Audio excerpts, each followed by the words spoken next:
লিখছেন এমডি দুলাল ইসলাম, আপনি লিখেছেন, আমি কাঁচামালের দোকানে কাজ করি, আমাকে মিথ্যা কথা বলতে হয়, কালকের মাল আজকের বলে বিক্রি করতে হয়, আমার করণীয় কি? মিথ্যা না বললে চাকরি চলে যাবে। ভাই দুলাল ইসলাম, চাকরি আপনার রিজিক দাতা নয়। সন্দেহাতীতভাবে চাকরি থাকলে আমাদের জীবিকা নির্বাহ করার পথটা সহজ হয়, সেজন্য আমরা চাকরি রক্ষা করার জন্য চেষ্টা করি। কিন্তু তার মানে এই নয় যে আমার ইমান আমল আমার আখেরাত ধ্বংস করে হলেও আমাকে চাকরি করতে হবে। সেই জায়গা থেকে আমি আপনাকে বলতে চাই যে আপনার জন্য শরিয়ার বিধান হলো যে মিথ্যা বলা ছাড়া যদি চাকরি করা না যায়, সেই চাকরি করা আপনার জন্য জায়েজ নয়। চাকরি করে আপনি জীবিকা নির্বাহ করবেন, কিন্তু মিথ্যা বলে তো আপনি আপনার জাহান্নামের পথ সুগম করবেন।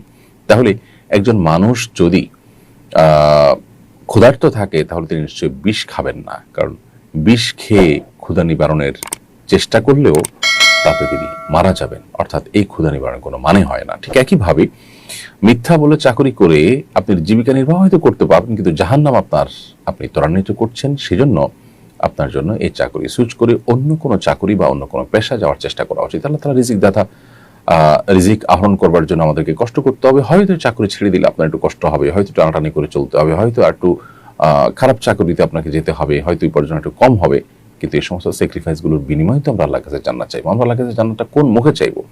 আমি আমার সব কিছু ঠিক রেখে যদি আল্লাহর কাছে জান্নাত প্রত্যাশা করি, সেটা তো সঠিক প্রত্যাশা হবে না। অতএব আপনার উচিত এই চাকরি বাদ দিয়ে অন্য কোনো চাকরিতে যাওয়া, কিংবা মালিককে সাফ জানিয়ে দেওয়া যে আমি তোমার এই কাজের জন্য মিথ্যা বলতে পারবো না।